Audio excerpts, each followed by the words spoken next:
Tuukka, 2 goals, bang, bang. Didn't really have much of a shot to stop either one, it looked like, so that make it easier to just shake them off? You always try to just stay focused. It doesn't matter if it's your fault or not, or cheap goal or whatever. It's happened so many times this year, I feel like, that we kind of gotten scored on, not back-to-back shots, but like very, quickly. And I think we know how to respond to that. We don't get rattled. I think, we responded well after that. It didn't affect us. We came back and felt like, we're going to get it back, and we did. Dubes? Tuukka, the second one, I assume as he's unloading there, you feel you've got it. I mean, the first one's a deflection, but that second one from that distance looked like you've seen it and you're ready for it. Yeah, I saw it, and it was going blocker side. I made reacted to that shot, and I actually thought it hit Brandon's skate or something, but apparently it hit Dubois' ass. So, it's one of those that, well, it happens. Shoot the puck, In front. kind of go in sometime. Charlie, pretty big night, scoring the game goal to tie it and the goal to win it. Just talk about your thoughts, your emotions. Well, I had a costly turnover, third period. You can't have that during the game. I owe it to my teammates, owe it to this guy a lot more. So I'm just glad we our line kept playing and got to go out there and redeem ourselves, and just happy to get the win after that, to be honest. About the game winner, can you just talk about it?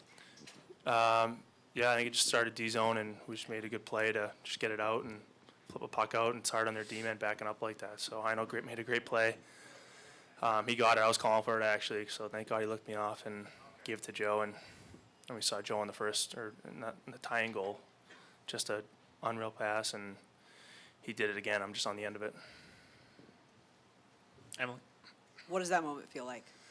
It's like I said, I was just relieved we got the win. I really didn't care who scored, to be honest. Like I said, I was at the end of it, but it's special. It's special personally, but it's all about the team here, and like I said, I was glad after that turnover just to get the win, no matter how we did it. Yep, on the second one on the left. Charlie, when you had that daydream as a kid growing up, where were you playing, and who were you pretending to be? I think we've all done that at one point or another when we were younger. I used to play street hockey outside my house. I live in a little cul-de-sac, so I used to either with friends or just by myself, and you always think about that stuff and play scenarios in your head and what it'd be like when you're older. And I think most time you vision yourself, in the future, and I think we've all, I'm sure Tooks can say the same thing, we've all done that. So, yeah, it's pretty cool to be living it.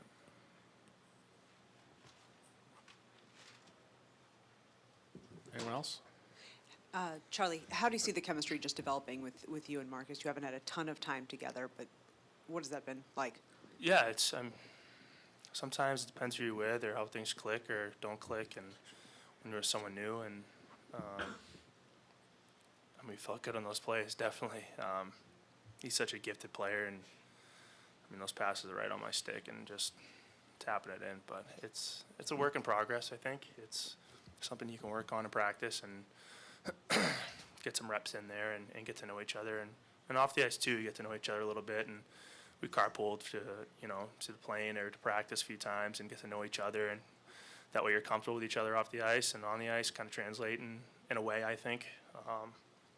So we're doing it little by little and making the most of it, but it's a work in progress. Charlie, this is obviously fun for your family and friends, too. What's been their reaction so far, seeing you come up so big in the playoffs? I think they're just, I know I'm happy to be home with them. I think they're the same way.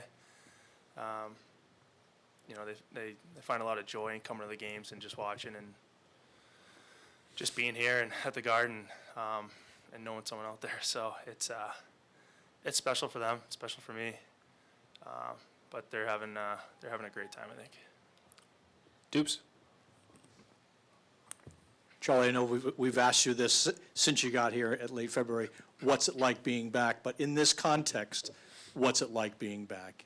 when you drive home, is this hard to believe? Do you pinch yourself?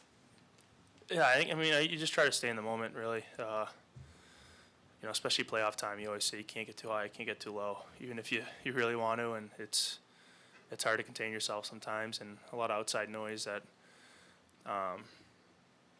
can kind of sway that too. So you just keep a level head. I think we have great leaders on our team who kind of portray that, and it trickles down into us, into our younger guys, and that helps when you have that leadership in that core group that does that stuff. So, you know, you can be happy and celebrate, and you know, for the night, but it's back to business tomorrow. And I mean, that's only one game. We need 4 of them right now. So we'll just we'll take it in stride here. Take 2 more. For both you guys, the significance of winning Game 1. I mean, you lost Game 1 to Toronto, yet still won the series, but nice to win Game 1, isn't it? Go ahead, you're on a roll. I want to let you jump in. Yeah, it's you know, I just think going into any tournament, you know, since you're younger, I always told the first game's the most important and gets you off on the right foot. And I think you to pick, you want to win that first game, and it was a hard fought one. It was, you know, overtime. It's I think that's how it's going to be, you know, against this team. They're a great team, so they done the first round. But no matter what, you know, we win, we lose, we're coming back that next game, and we got to bring it. You know, you can't just think it's going to happen on its own. You got to come back that next one. You know, they're going to be coming to play better. So it's up to us to do that same, and just have that focus and make sure we do that. Last one in front left. This is for either of you. You guys go from the first round right to the second round within, 2 days. How did that help you guys, compared to Columbus basically having a 9-day layoff? Want it? Or you want me to? Well, I think when you play an emotional series like we did against Toronto, it could go either way. You kind of want to ride that same emotion going to the next series, but then again, you realize that, you need to bring the same intensity. So that's what we wanted to do. We wanted to be hard right off the bat. I thought that we did accomplish that. Realizing that Columbus had an 8-day layover or whatever, how many days they had, and we definitely didn't want them to, get the better of us in the first period. So we pushed and brought the same emotion from Game 7, and that I don't think we ever stopped. Columbus had a little push in the second period, but overall, I thought we had a really, really solid game. We were the better team today. So now it's just a matter of realizing that we need to bring that same energy every night.